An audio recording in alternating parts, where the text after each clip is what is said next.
What is up, everybody? Ho, ho, ho, Merry Christmas. That is right. We are here on the Mid-Level Media channel to go over some Christmas horror films that I have been watching this holiday season. So wanted to do a little themed up type Christmas video. I've changed my lighting to green. I've got a nice little Christmas tree back there behind me. So yeah, I did an entire stream going over my top 15 favorites overall Christmas movies of all time. I purposefully did not include a lot of Christmas horror in there because I knew I was going to make this video, because for whatever reason, and I don't usually get like this around the holidays in December, like I maybe will watch one or two Christmas horror films, but I don't ever usually dive deep into Christmas horror. I like watching the feel-good stuff around this time of year, but for whatever reason, I watched Silent Night, Deadly Night, and I'm like, you know what? I'm just going to dive headfirst into this entire franchise. And then I started to watch some more that I had in the collection. I ordered a couple off of Amazon. I'm like, I'm just diving headfirst into Christmas horror this year. And I watched 12 Christmas horror films. I may watch a couple of others as well. So yeah, it was kind of fun. A little bit of a change of pace for me. I've been watching the other stuff as well. So I've really just been watching a lot of Christmas movies, which has really just put me in a nice Christmas mood this holiday season. And I've quite enjoyed it. But before we get into it, guys, I'm going to go over 12 movies. I don't want this to be too long. They're going to be very brief. What did I think of the movie? And then we're going to move on. And I watched two of these on Tubi, so I don't have physical representation for all of these in here. And I'll tell you this right now, Tubi has a lot of Christmas horror. They've just got a lot of stuff in general. Like if there was ever a physical media release that you wanted to grab, but you weren't sure about the movie, check out Tubi, because more than likely it's on there. Like they have a lot of the stuff that the boutique labels have put out. So if you want to check something out before you spend $30, $40 on a release, like check out Tubi, see if they got it. They probably do, because they really just have everything. But before we get into it, guys, like, comment, subscribe to the channel, all that good stuff. We talk about physical media here on this channel. And yeah, I hope everybody's having a great Christmas season. You know, there's a couple more days of the Christmas season before we get to Christmas Eve and Christmas Day. I hope you guys are enjoying yourselves, watching some good movies. But let's get into it. Without further ado, let's start with Silent Night, Deadly Night. So I actually watched this on Blu-ray. I've got this nice slipcover Scream Factory edition right here. This is really a phenomenal edition. There's a like 45 to 50 minute documentary on the making of this movie. And they said this was back when like Scream Factory gave a crap, and they actually gave you like a lot of really great features. And you have an interview with Linnea Quigley here. You got a new audio commentary. They really loaded this thing, jam-packed full of special features. So I highly recommend this release. I have been watching this movie since I was a kid. This is one of the first Christmas horror movies, probably the first Christmas horror movie I ever watched. I saw it on the video store shelves when I was a kid. I rented this and 2, 3, and 4 back in the day, but I remember nothing about those movies. Maybe I didn't watch them. Maybe I just watched 2 and 3, maybe. I don't know, but I remember this movie pretty vividly, and I remember it scaring the crap out of me when I was a kid, like a Santa Claus killer. Like, that was horrifying to me as a kid. Watching it as an adult, this movie does not take itself very seriously at all. It really is kind of a goofy, schlocky 80s slasher film, which kind of adds to the charm and the fun of the film. And the guy that plays Billy, I don't know his name off the top of my head, but he's really great in the role, but he's also not great in the role as well. He's not a very good actor.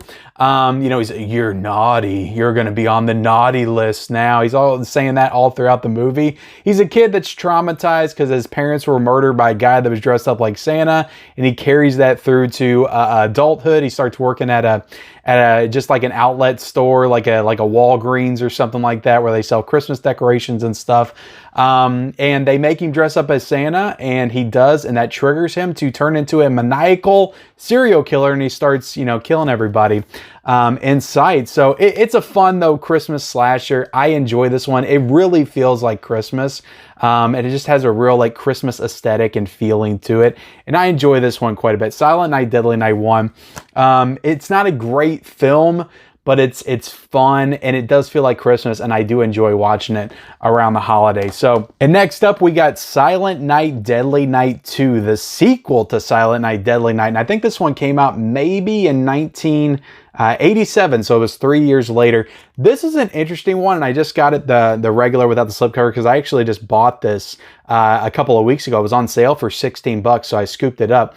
But this is interesting because the first half is really just the first movie, and it's all like the best parts of the first movie. They just put it in scene for scene. So you're really just watching the first film for the first 45 minutes, and it's the brother Ricky, the brother to Billy, who's kind of recounting what happened in the first film, even though he wasn't there for some of the scenes that he's telling the psychiatrist because he's in a mental asylum. And then the second half is this insane, batshit crazy performance by Eric Freeman as Ricky, as he's going around just like massacring this entire neighborhood. And there's this plot with him and a girl, this romance plot, and they break up and he goes crazy and he starts shooting up a neighborhood, and that's where the whole garbage day thing came from. But it's so insane that it just works, and I can't explain exactly how it works. And there's a lot of people that would watch this and be like, this is the worst movie I've ever seen in my life, and it's so lazy at the same time because it is just the first movie, and then they make their own little thing the last like half hour, 45 minutes. But Eric Freeman is just so over the top. It's so entertaining, and it's a must watch for sure. And this is a great addition. Like I said, there's making of, there's interviews, so much that went into this. And sometimes it's really interesting to watch a making of for a film that is this bad, to get to hear people talk about it in a retrospective sense. And I was happy to finally get to jump into this, the Silent Night, Deadly Night collection from Vestron Video. This has 3, 4, and 5. So I got this way too late last year. I think I got this, I went to Disney World last year, and when I got back, I think it was waiting for me. So it was like December 23rd or 24th when I got this. It wasn't enough time because I don't like watching Christmas horror or Christmas movies after Christmas, so it wasn't enough time for me to dive into this. So I just decided I would wait until this year, so I got to finally dive into this. Movies aside, we'll talk about that here in a second, but what a spectacular release from Vestron Video. This thing, when it came out, was $11.99. Every single one of these had new features, and not just like 1 or 2, but like 3 or 4 new features. I believe there's new audio commentaries as well, or maybe they're older audio commentaries, but they're in here. But you got trailers, still galleries. This is just a fantastic edition with so much. And for $11.99, the value here is just absolutely insane. Now, getting into the actual films themselves, Silent Night, Deadly Night 3, it has Bill Moseley in it, and he's like just walking around with, I think he's actually playing the character of Ricky from the second movie, but it's not the same actor, obviously, but he's walking around because I guess he got his head chopped off, and his brain's like hanging out, and he's got a bowl on top of it, and he's like psychically connected to this girl who's blind, she can't see, who's just one of the worst actresses I've ever seen. But this movie is so boring. It really kind of goes for this like art house style, which I don't think works for Silent Night, Deadly Night, but the movie itself is just a slog to get through. Getting into the fourth one, Silent Night, Deadly, I think the third one's called Better Watch Out, and we'll actually talk about Better Watch Out later on my list. But Silent Night, Deadly Night 4, The Initiation, is very interesting because this movie doesn't even feel like Christmas at all, and it's the first one that I think kind of departs away from the brother angle, the Billy and Ricky and their parents and dead parents and all that kind of stuff. I think it's the first one that kind of departs away from that, because even the third movie has this scene from Silent Night, Deadly Night 1 where the parents get murdered from the kid's perspective. But the fourth one is like, it's like a David Cronenberg film. It's like Rosemary's Baby. It deals with this cult of witches that are trying to get this girl into their cult. She's investigating them. And you got freaking Clint Howard, who's kind of working for them throughout the movie. And he's acting very strange and awkward. But there's a lot of like very extremely gross moments of like body horror. It's very weird and a big departure from the Silent Night, Deadly Night franchise. It's not really what I would even call a slasher film. And it has nothing to do, almost nothing. I think it's set on Christmas, but other than that, has nothing to do with the actual holiday. And then the fifth one, Silent Night, Deadly Night 5, the toy maker has Mickey Rooney in it. And that was actually a lot of fun. I did enjoy that one. Had a good pace to it. And the weird thing about the fifth one is it actually has some of the characters from the fourth one that show up in the fifth one. And they're like, I don't know if they're supposed to be playing different characters or the same character. But it's an interesting film. The father dies in the beginning, then the mother is trying to figure out what happened. And there's like, you know, toys that are coming to life and killing people. And you're trying to figure out what's going on. And the ending wasn't the most satisfying, but the whole movie leading up to it, I thought was pretty fun and pretty entertaining. You got Mickey Rooney playing the toy maker, and he does a good job in this movie for sure. But I enjoyed the fifth one. I would say, honestly, if I were to rank them, I think I ranked them on Instagram in a short. I'd probably go Silent Night, Deadly Night 3 is my number 5, and then 4 would be my number 4. And then Silent Night, Deadly Night 2 would probably be my number 3. And then my number 2 would be The Toy Maker. And then my number 1 would be the first one. There's just something about that first one. I really enjoy that one. But that's the Silent Night, Deadly Night franchise, guys. Watched them all. I enjoyed my watch for the most part. The third one and fourth one, though, were kind of a slog to get through. I then watched Don't Open Till Christmas. This is a Vinegar Syndrome title that I think came out last year. And I was really eager to get into this one. And I will say that from the cover, and I may need to cover this up right here. From the cover, let me take the slipcover off because I think I just have the regular artwork on the inside. From the cover, like you would think this would be some kind of like schlocky, like B-grade exploitation, like slasher from the 80s. It's really not. It is more of a giallo type film, a mystery, a whodunit. There's this guy, it takes place in the UK. It's not an Italian film, it's an English film. And there's somebody that's going around killing all the Santa Clauses. Like that's his whole gimmick, is he's killing people that are dressed up like Santa, which at that point I would think, which is kind of a problem I have with the movie, if you're hearing about all these Santas getting like hacked up in the streets of England or London or wherever they're at, why don't you just take your Santa suit off? I wouldn't be walking around with my Santa suit on at night anymore in the streets. So, but it's a good movie. I enjoyed this one a lot. I thought the ending was a little weak, but a lot of really good kills. There's actually a lot of kills in this film, and it did remind me a lot of an old school like giallo film. I think this is from 1984, but really interesting look to the killer in the film. Really creepy as well. So I would recommend this. I think this is a really good, solid Vinegar Syndrome release that I haven't really heard a ton of people recommend and talk about, even though it did come out last year. But yeah, Don't Open Till Christmas. Really good release from Vinegar Syndrome. I would definitely recommend that movie. And then I watched some stuff on Tubi. We'll go ahead and talk about that. Black Christmas from 2006 is on Tubi, and this does not have a Blu-ray. It does have a DVD, but the DVD I believe is out of print or kind of expensive. And I'm not down for paying that much for a DVD, but I can't really understand why Scream Factory, there has to be some reason, but I can't understand why Scream Factory hasn't tried to get this to put it out in 4K. It would look beautiful in 4K. It absolutely would. Black Christmas 2006. I love the original. That's a great 4K. If you haven't got it, that's a really good one that came out last year. I love the original. I haven't seen the 2019 one. I've heard horrible things about it. This one was kind of hyped up. I feel like some people are going back and saying that this is actually a good slasher film. I did not like this movie. I did not like it at all. And it's got a lot of great stars in it. Michelle Trachtenberg's in it. Mary Elizabeth Winstead. The girl from, I always know her from Lost in Space because I remember that movie. But she's also in Mean Girls as well. I think her name's like Lacey something. She's in a lot of Hallmark movies now. So it's got a great cast of like very attractive ladies from like the 2000s era that were kind of in a lot of stuff. They were just kind of blowing up at that point. But it's got a stellar cast and a lot of other people you would recognize as well. And the kills, like when they actually get to some of the kill sequences towards the end, were actually pretty effective and well done. They were a little bit over the top, but they were effective and well done. But I had a problem with the story. I just thought it was kind of goofy, and the movie really wasn't scary at all.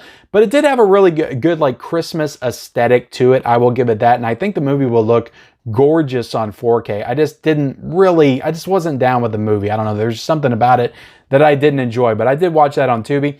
I also checked out Christmas Evil, which actually has a Vinegar Syndrome Blu-ray release, which I may get at some point. This is going for $28.52 on Amazon right now. Now, Christmas Evil is a movie from 1980. This was an interesting one. I can't say that I loved this movie, but it was a very interesting film about a guy that's just like slowly unraveling and going psychotic and dresses up like Santa and just goes on a killing spree. He had something, I can't really understand why it was so traumatic for him as a kid, but he has something happen to him as a kid and he carries that into adulthood, kind of like Silent Night, Deadly Night, to be honest. But this came out before Silent Night, Deadly Night. But Christmas Evil, I've heard some people talking about this. I watched it on Tubi and it was good. I do recommend this film. The scene in front of the church is actually really effective. And it's really kind of like shocking and honestly terrifying at the same time. So that's probably the best scene of the film for me. There's some other things about it that were just so kind of goofy and didn't really work for me. The ending, I'm still kind of torn on, like what the hell with the van going in the air. I don't know. But I liked the movie. It was a good movie, solid Christmas movie that I'm glad that I finally got to watch. Okay, so we've talked about, I think we've talked about 8 movies. I've got 4 more to go. Sorry guys, again, I didn't want this to run for too long, but it's kind of running too long. Christmas Bloody Christmas, I watched the other night. This is an RLJE release. This was a Shudder original that came out, I believe, last year. And one thing I'll say, I got the Blu-ray, I just ordered this. I didn't get the slipcover. It's got a slipcover at freaking Best Buy. I saw it, and I didn't get it there. I ordered it off of Amazon. But I enjoyed this movie a lot, actually. And I've heard some people say that they couldn't get past the dialogue. And I get it. The dialogue is very Quentin Tarantino. You got characters that are just referencing movies and music and stuff the whole time. Basically, for the first 30 minutes of the film, the lead character is the owner of a record store.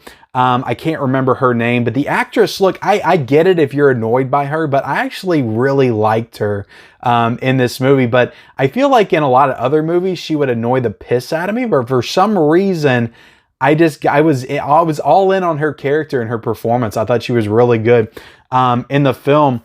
And yeah, this is an interesting movie. It's about an animatronic Santa that comes to life and kills people. And this movie goes for it. It really goes for it. There's a lot of really great kills. They're over the top, blood splattering everywhere.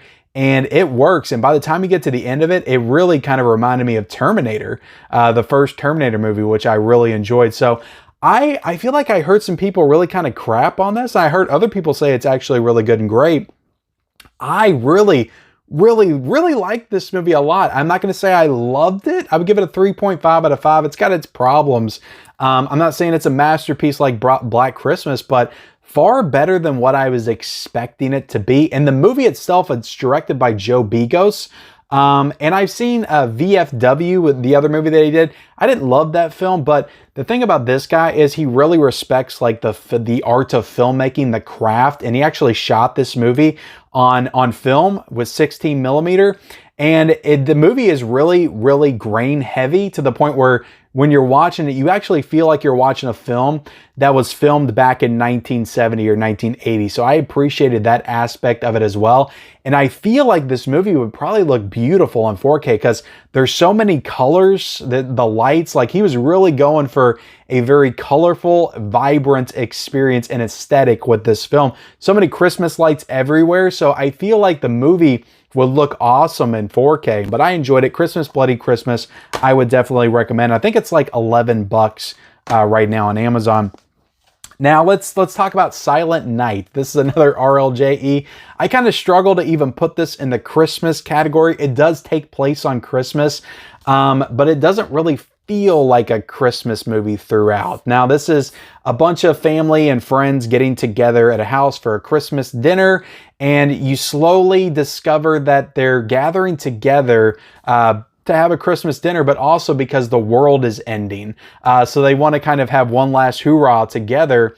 And the government, and I think this takes place in the UK, the government has given everybody pills to off themselves before this gigantic cloud of poisonous gas comes and kills everybody because it's on its way. It's like this big gas storm that's coming to kill everybody. So they have to make the decision, and there's some people that want to take the pill, some people that don't.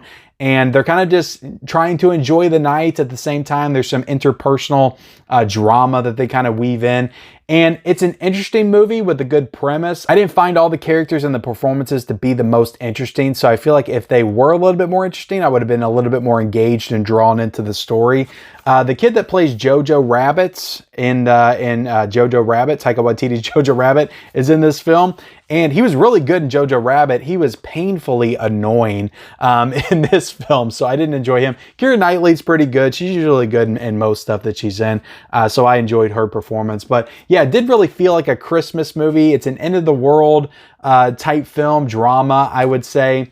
I don't know if I recommend this or not. I'd probably give it a 3 because I think the idea is very interesting, but it wasn't very well executed. And next up, of course, I got to talk about one of the best of all time, Gremlins on 4K. This is one I had on my top 15 Christmas movies because I do consider this movie more of a Christmas movie than a Christmas horror film, but I think it really does play in both genres, and it's such an excellent film. Directed by Joe Dante, came out in 1984. I've been watching Gremlins since I was probably a baby. Like when I was born in 1985. The very first toy stuffed animal that I had, that I owned, was a little Gizmo. They got him from the gift shop and they gave him to me when I was a baby. So I had that Gizmo for a while. I don't have him anymore. I wish that I did, but I love Gremlins. It's such a great movie. My favorite scene is when the mom takes out all the gremlins. I just think she's so badass in that scene. But the movie is Christmas too. It just feels so Christmas throughout. The music,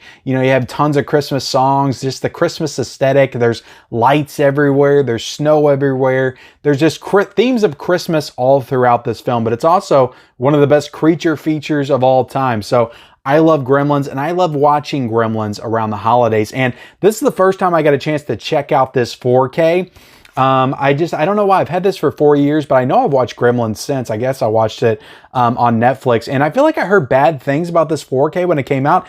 I thought the transfer was actually really great. I didn't have a problem with the transfer. I thought it looked really awesome. Like it's a darker film because a lot of it's set at night with the snow and the gremlins and just everything. The aesthetic of the film with all the lights and colors and all the creatures look so good in 4K. So I actually thought that this 4K looked really good. There's some weak spots here and there, like when all the gremlins are coming up, some of the animation didn't look the best, but there's weak spots in a lot of 4Ks, guys. But you got to look at the overall picture quality, and I thought that Gremlins delivered on 4K. I actually thought it was really great, and I want Gremlins 2 on 4K, so Warner Brothers, give it to us immediately. All right, now let's get into my last one. I watched this last night. Now, I had seen this before back in 2017. I think we watched it on Netflix, but Better Watch Out. I watched this last night. Now, this is a Well Go USA Blu-ray release, and there's a making of on this that's like 50 minutes long, so that's actually pretty cool. But I liked this movie okay back when I first watched it, but it came out like a month after Babysitter. The Babysitter came out on Netflix, and I remember liking The Babysitter and the way they told that story better than this movie. And going back and rewatching it, I like this movie a little bit more, but the boy is so freaking annoying, and you just want to smack him the entire film.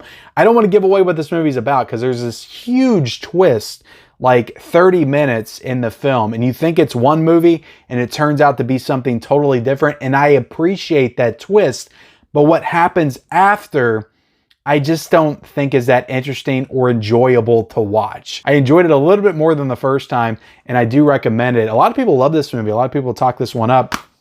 And the thing I thought was pretty cool is there's Christmas sweater discard on the inside. So how cool is that? So yeah, that's Better Watch Out. I think I got this one recently for $8.99. So very cool. But yeah, guys, that's everything. All the Christmas horror movies I watched in December. I went all in on Christmas horror, guys. I've just been trying to binge as much as I possibly can. Maybe I'll watch a few more, or maybe I'll, try to watch some classic Christmas movies, some black and white movies like It's a Wonderful Life, Miracle on 34th Street, movies I really love and just get me in that Christmas spirit. But appreciate you guys watching. I hope you enjoyed the video. Like, comment, subscribe, turn on those bell notifications for all future videos, and follow me on all my social media accounts. Those links are down below in the description, and we'll see you next time.